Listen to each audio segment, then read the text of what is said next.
ব্লিচের আরও একটা এপিসোডে আপনাদের সবাইকে স্বাগতম। সবাই কেমন আছেন? আমি আজকে ব্লিচের 48 নম্বর এপিসোডকে কভার করব। আমার কাছে মনে হচ্ছে যে ব্লিচের যে ফ্যানরা আছে তারা অনেক বেশি খুশি হয়েছে। আমি আরও একটা জিনিস চিন্তা করলাম, ব্লিচের যে আর্কটা আছে, সোল সোসাইটির যে আর্কটা, সেখানে অনেক এপিসোডই টান উত্তেজনাপূর্ণ এপিসোড আছে। এই জন্য আমি চিন্তা করেছি ব্লিচের আর্কটাকে আগে শেষ করব। এখানের যে সবগুলো এপিসোড অনেক বেশি ইন্টারেস্টিং। যেহেতু আমার ভিডিও দিতে লেট হয়, তাহলে যে ব্লিচের যে ফ্যানরা আছে তারা অবশ্যই খুশি হচ্ছে না। এই জন্য বাকি সব কিছু মুড়ে খাক, আগে আমি ব্লিচের আর্কটাকে শেষ করব। এখন এই ব্যাপারে আপনাদের কি মন্তব্য আছে তা অবশ্যই কমেন্ট করে জানাবেন। আর আমি চেষ্টা করি সবার কমেন্টে রিপ্লাই দেওয়ার জন্য। তারপরও যদি কারো কমেন্টে রিপ্লাই না দেওয়া হয় তাহলে আমি আন্তরিকভাবে দুঃখিত। আচ্ছা, যাই হোক, আমি বেশি বকবক করে আপনাদের মাথা খাচ্ছি, তাই কিছু মনে করবেন না। ভিডিও শুরু করি। এক মিনিট, ভিডিও শুরু করার আগে আমার একটা রিকোয়েস্ট আছে।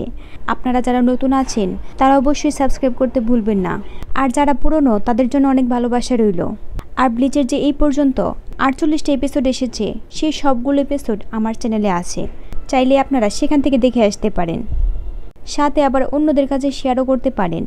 আচ্ছা, আজকের জন্য এই পর্যন্ত স্টপ করি। এখন চলুন তাহলে ভিডিও শুরু করি। আগের এপিসোডে আমরা কম বেশি সবাই দেখেছিলাম যে হিনামোরির জন্য ক্যাপ্টেন তোশিরো আর ক্যাপ্টেন ইচিমারুর মধ্যে একটা ফাইটের সূচনা হয়েছে। মানে সিচুয়েশান অনেকটা খারাপ ছিল। এখন হিনামোরিকে নিয়ে ওরা ফাইট করবেই, এরকম টাইপের একটা সিচুয়েশান। তো এই এপিসোড ঠিক সেখান থেকেই শুরু হয়। কিরা ওদের সিরিয়াস হওয়া দেখে কিছু বলতে চায়। অলরেডি কিরার 12টা বেজে গেছে, কারণ দুই ক্যাপ্টেনের মধ্যে ফাইট হবে, মধ্যে আবার সে ফেসে গেছে। ইচিমারু বলে, যদি মরতে না চাও তাহলে চুপ করে পেছনে থাকো। এই কথা শুনে আবার তোশিরো বলে, বোকামি না করে এখান থেকে চলে যাও, তাছাড়া তুমি আমাদের ফাইটের মুভমেন্ট কিছুই দেখতে পাবে না। তার মধ্যে আবার আমি শিওর হয়ে বলতে পারছি না আমি তোমাকে মারবো না। এগুলো বলার পর তোশিরো অ্যাটাক করে দেয়। ইচিমারু সেটা ডজ করে, কিন্তু তার মুখে শয়তানি একটা হাসি ছিল। এক পর্যায়ে ইচিমারু নিজেও অ্যাটাক করতে শুরু করে। তোশিরো আবার কম না। মানে আমি যতটা ভেবেছিলাম যে তোশিরো হয়তো দুর্বল হবে, যেহেতু তোশিরো ছোট, এই যে ছোট অন্য সব ক্যাপ্টেনদের থেকে, বাট আমার ধারণা সম্পূর্ণ ভুল। তোশিরো অনেক বেশি পাওয়ারফুল। সে অ্যাটাক করে ইচিমারু চুল কেটে দেয়। ইচিমারু একটু দূরে গিয়ে বলে, আমি যেমনটা ভেবেছিলাম তেমনটাই হচ্ছে, তাছাড়া আপনি আবার ইয়াং ডেমন, আর তারা আবার অনেক বেশি ডেঞ্জারাস হয়ে থাকে। তখনই তোশিরো তার স্পিরিচুয়াল প্রেশারকে জাগিয়ে তোলে। এটা ফিল করে কিরার অবস্থা আরও বেশি খারাপ হয়ে যায়। কিরা অনেক বেশি ভয় পেয়ে গিয়েছিল, বেচারা ওদের মাঝে ফেসে গেছে। পরে তোশিরো তার আরও একটা পাওয়ারফুল অ্যাটাক করে। যদিও এই অ্যাটাকে ইচিমারু কিছু হয় না, শুধু তার একটু কাপড়ই ছিঁড়ে যায়। ওদের দুজনের মাঝে আবারও ফাইট শুরু হয়। একসময় ইচিমারু অনেক স্পিডে কাউন্টার অ্যাটাক করছিল। তোশিরো সেগুলোকে কোনো রকমে ডজ করতে শুরু করে। পরে এক পর্যায়ে তোশিরো ইচিমারুকে থামাতে পারে। ইচিমারু কেয়ারলেস হয়ে বলে, আমার আপনাকে আন্ডার এস্টিমেট করা উচিত হয়নি। এই জন্য সব কিছু শেষ হওয়ার পর আমার মনে একটা আফসোস থেকে যাবে। তোশিরো বলে, অবশ্যই থাকবে, তবে সেটা এত জলদি না, কারণ আপনার আফসোস এখন থেকে শুরু হবে। তারপর ক্যাপ্টেন তার যে জানপাক্ত শিকাই ফর্মটা আছে সেটাকে অ্যাক্টিভেট করে দেয়। তার এই শিকার ফর্মের নাম হচ্ছে হায়োরিনমারু। এখন আমি কি বলবো, আমার স্পেলিংটা কেমন যেন আমার কাছেই ফিল হচ্ছে। এখন এটা ভুল হলো নাকি? কিন্তু ওরা যেরকমভাবে বলে সেরকম মনে হচ্ছে না, আমারই মনে হয় ভুল হয়েছে। আচ্ছা, এসব বাদ দিয়ে আমরা আবার স্টোরিতে যাই। আর তোশিরোর এই শিকাই ফর্মটাকে অ্যাক্টিভেট করার জন্য একটা লাইন বলতে হয়। এই লাইনটা বেসিক্যালি একটা কোডের মতো, আর লাইনটা হলো এটা। আর তোশিরো যে শিকাই ফর্মটা আছে এটা দেখতে একদম ড্রাগনের মতো, তবে সেটা আইস দিয়ে তৈরি করা। তোশিরো জানপাক্তর স্পেশালিটি হলো জানপাক্তর মধ্যে যে স্পিরিটটা আছে সেটা ওয়েদারকে আর আইস আর পানি, এই তিনটা জিনিসকে কন্ট্রোল করতে পারে। আর এই জন্যই আকাশের চাঁদটা অন্ধকারে ঢেকে গেছে। আর এই ফর্মের যে ফুল নামটা আছে সেটা হলো আলটিমেট ওয়াটার আইস হায়োরিনমারু। আর তোশিরো সম্পর্কেও কিছু বলি, যে তোশিরো হচ্ছে ইয়াং ডেমন না কি যেন একটা বললো। আর যে এই ডেমনটা আছে সেটা কয়েকশো বছরে একবারই জন্ম নেয়। এই জন্য সে অনেক বেশি পাওয়ারফুল। তার যে স্পিরিচুয়াল প্রেশার আবার অন্যান্য যে ট্যালেন্ট সেগুলো অনেক বেশি। এই জন্যই সে সোল রিপার হয়েছে। সে সোল রিপার হতে চায়নি, কিন্তু তার যে ট্যালেন্ট এই জন্য সে নর্মাল মানুষদের সাথে থাকতে পারবে না, তাই সে সোল রিপার হয়েছে। আর একটা কথা হলো গিয়া তোশিরোই একমাত্র সোল রিপার যে অনেক কম বয়সে একজন ক্যাপ্টেন হয়েছে, আর সে হচ্ছে ক্যাপ্টেনদের মধ্যে সব থেকে কম বয়সী একজন ক্যাপ্টেন, সাথে আবার অনেক কুল একজন ক্যারেক্টার, মানে ওর যে পার্সোনালিটি সেটা সবার থেকে আলাদা। আচ্ছা, তাহলে আমরা আবার স্টোরিতে ব্যাক করি। ক্যাপ্টেন তোশিরো তার শিকাই ফর্ম দিয়ে অ্যাটাক করে দেয়, যদিও ইচিমারু এই অ্যাটাককে ডজ করে নেয়, বাট কিরা বাঁচতে পারে না, সে বরফের মধ্যে ফেসে যায়। তোশিরো আবারও অ্যাটাক করে, ইচিমারু তোশিরোর যে আইস ড্রাগন আছে সেটাকে আবারও ধ্বংস করে দেয়। তখন ইচিমারু দেখে সে আসলে তোশিরোর কাছে ধরা পড়ে গেছে। তোশিরো বলে, এখানে সব কিছু শেষ, কিন্তু আপনাদের কাছে কি মনে হয় ইচিমারু কি এখানে থামবে? কোনোভাবেই না, সে তার লাস্ট অ্যাটাক করে দেয়, মানে তার যে জানপাক্ত আছে শিনসো, ইচিমারু তাকে কমান্ড দিয়ে দেয় অ্যাটাক করতে। আমরা তো সবাই জানি ইচিমারুর যে জানপাক্ত আছে সেটা অনেক লম্বা হয়ে যায়। ইচিমারু এই অ্যাটাকটাই করে, কিন্তু তোশিরো সেটাকে ডজ করে নেয়। ইচিমারু বলে, আমি জানতাম আপনি এটাকে ডজ করতে পারবেন, কিন্তু ওই মেয়েটা তো পারবে না। আসলে ইচিমারু হিনামোরিকে টার্গেট করেছে। এটা দেখে তোশিরো অনেক ভয় পেয়ে যায়। কারণটা হলো, যাই হয়ে যাক না কেন, হিনামোরি হলো তার বোন। আগে যদিও সে তার কথা চিন্তা করতো না, কিন্তু এখন সে তার কথা চিন্তা করে। আর আমরা আগেও দেখেছি তোশিরো হিনামোরিকে সব কিছু থেকে সাবধান করছিল, আর একমাত্র হিনামোরির জন্যই তোশিরো ইচিমারুর সাথে ফাইট করছে। এদিকে ইচিমারু জানপাক্ত হিনামোরির শরীরে লাগতেই যাবে, তখনই রাঙ্গিকো এসে ইচিমারু জানপাক্তকে থামিয়ে দেয়। রাঙ্গিকো তোশিরোর কাছে মাফ চায়, কারণ সে মানে তার যে ক্যাপ্টেন আছে তার অর্ডার ফলো করেনি।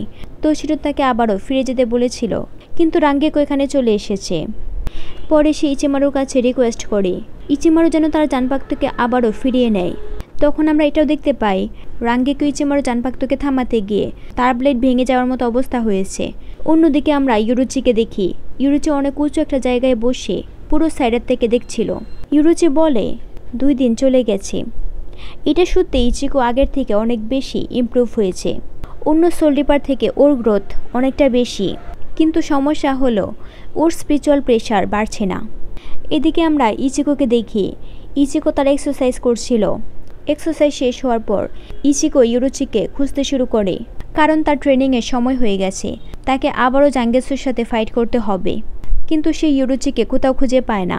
এদিকে ইউরুচি অনেক বেশি চিন্তায় পড়ে গিয়েছিল, কারণটা হলো তার হাতে আর 2 দিন সময় আছে ইচিকোকে শক্তিশালী বানাতে। সে তো বেকোর কাছে বলেছিল যে 3 দিনের মধ্যে ইচিকোকে শক্তিশালী বানাবে, কিন্তু ইচিকোকে দেখে সে একটু ডিসঅ্যাপয়েন্টেড ছিল। ইউরুচির মনে সন্দেহ হচ্ছিল ইচিকো এই 2 দিনের মধ্যে বানকাইকে অ্যাচিভ করতে পারবে কিনা এই নিয়ে। ইউরুচি বলে, আমি কি ওর ট্রেনিং আরও বাড়িয়ে দেব? কিন্তু আমাদের কাছে তো ভালো সময় আছে। আমার জানা মতে রুকাকে সোল সোসাইটিতে আনার পর ওর মৃত্যুদণ্ডের জন্য যে 25 দিন ঠিক করা হয়েছিল সেখান থেকে আরও 5 দিন কমিয়ে দিয়েছে। আর ইচিকোর যে 3 দিনের ট্রেনিং আছে সেটা শেষে আমাদের কাছে আর বেশি সময় থাকবে না। যদি চিন্তা করি, যখন আমরা প্রথম এখানে এসেছিলাম তখন যে সোল সোসাইটির এন্ট্রিতে যে ক্লিনার আছে তার দৌড়ানি খেয়েছিলাম। জাস্ট ফান, কিছু মনে করবেন না। আবারও বলি, মানে ইউরুচি বলছিল যখন আমরা এখানে এসেছিলাম তখন ক্লিনার দিয়ে আমরা চেস হয়েছিলাম, সেই সময় ওরিহিমের জন্য আমরা মরতে মরতে বেঁচেছি। তারপর সোল সোসাইটিতে এন্টার করার পর 15 দিন পার হয়েছে, আর ইচিকোর যে 3 দিনের ট্রেনিং আছে সেটা শেষ হলে আমাদের কাছে আরও 8 দিন সময় থাকবে। এই সময় আমি ওকে আরও ট্রেনিং করাতে পারবো, কিন্তু আমি কি করব বুঝতে পারছি না।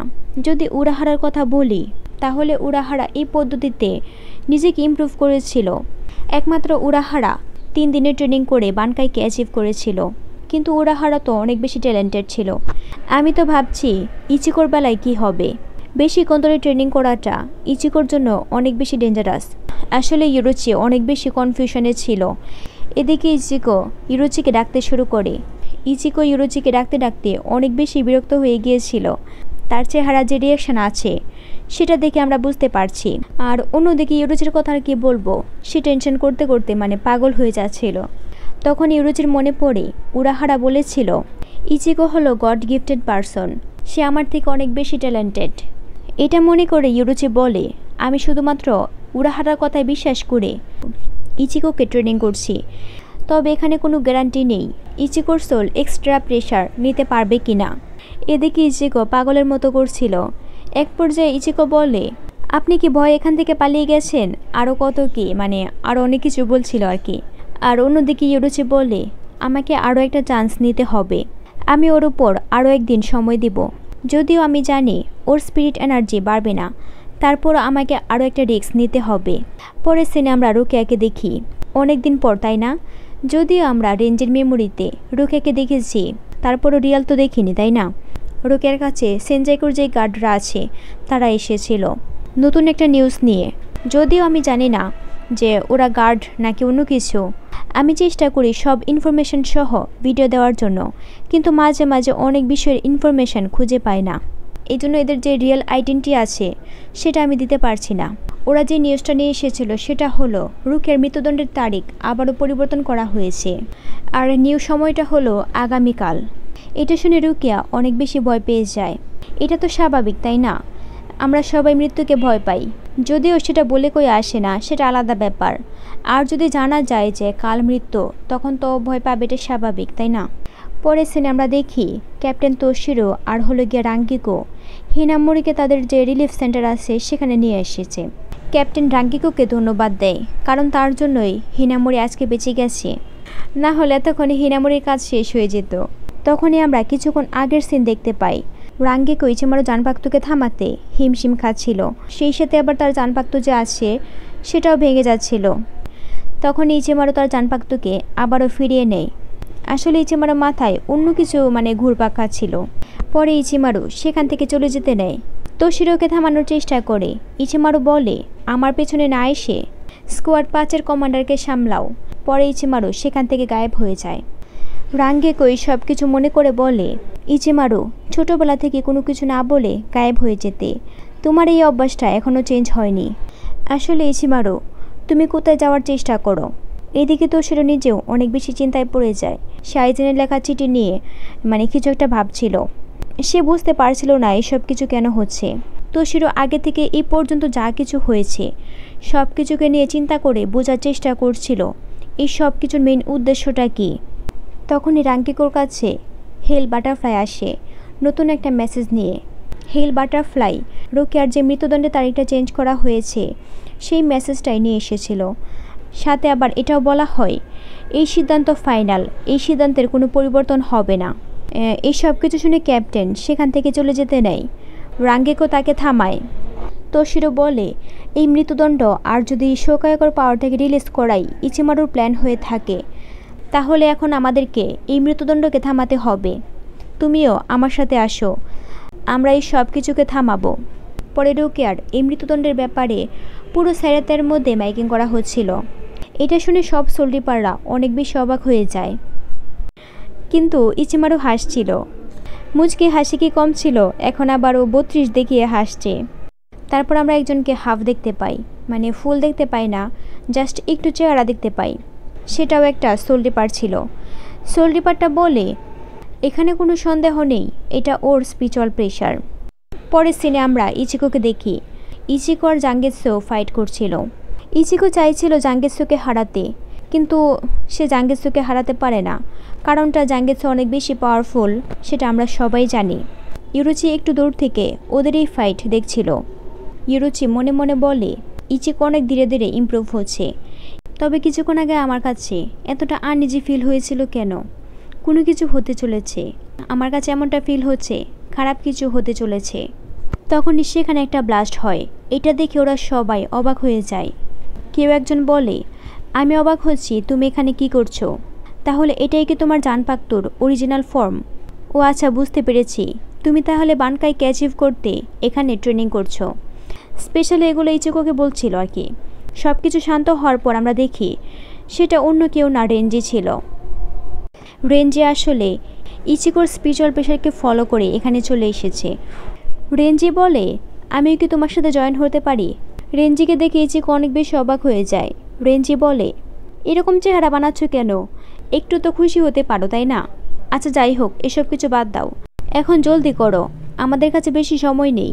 আমিও ট্রেনিংয়ের জন্য একটা জায়গা খুঁজছিলাম। ইচিকো বলে, সময় নেই মানে? রেঞ্জি কিছুক্ষণ চুপ থেকে বলে, রুকিয়ার মৃত্যুদণ্ডের তারিখ আবারও চেঞ্জ করা হয়েছে। এটা শুনে ইচিকো আর ইউরুচি অনেক বেশি অবাক হয়ে যায়। ইচিকো বলে, মানে? রেঞ্জি বলে, নতুন সময় হলো আগামীকাল দুপুরে। এই নিউজটা ওদের সবার জন্য অনেক বেশি শকিং ছিল। রেঞ্জি আরও বলে, আমার বলতে লজ্জা হচ্ছে, তারপর আমি বলতে চাই আমার বর্তমান পাওয়ার দিয়ে আমি কখনোই রোকেয়াকে বাঁচাতে পারবো না, তাই আমি এখানে এসেছি। তবে তুমি চিন্তা করো না, আমি তোমার ট্রেনিংয়ে কোনো রকম সমস্যা করব না। আমি অলরেডি সব প্রসেস সম্পর্কে আগে থেকেই জানি। আমিও খুব জলদি বানকাইকে অ্যাচিভ করব। অল্প কিছু ট্রেনিং করলেই হবে। তারপর রেঞ্জি তার জানপাক্তর অরিজিনাল ফর্মকে বাইরে নিয়ে আসে। আগে রেঞ্জি আরও বলে, আমি এখন আমার মতো ট্রেনিং করব। এদিকে ইউরুচি এই নিউজটা শুনে অনেক বেশি অবাক হয়ে যায়। সে বলে, কিন্তু কেন? যদি এমনটাই হয় তাহলে তো ইচিকো বানকাইকে অ্যাচিভ করতে পারবে না। এইটা শুনে ইচিকো বলে, মিস ইউরুচি, আপনি এসব কেন বলছেন? এই ট্রেনিংয়ের আইডিয়া তো আপনার, তাহলে কেন আপনি সবার আগে গিভ আপ করে দিচ্ছেন?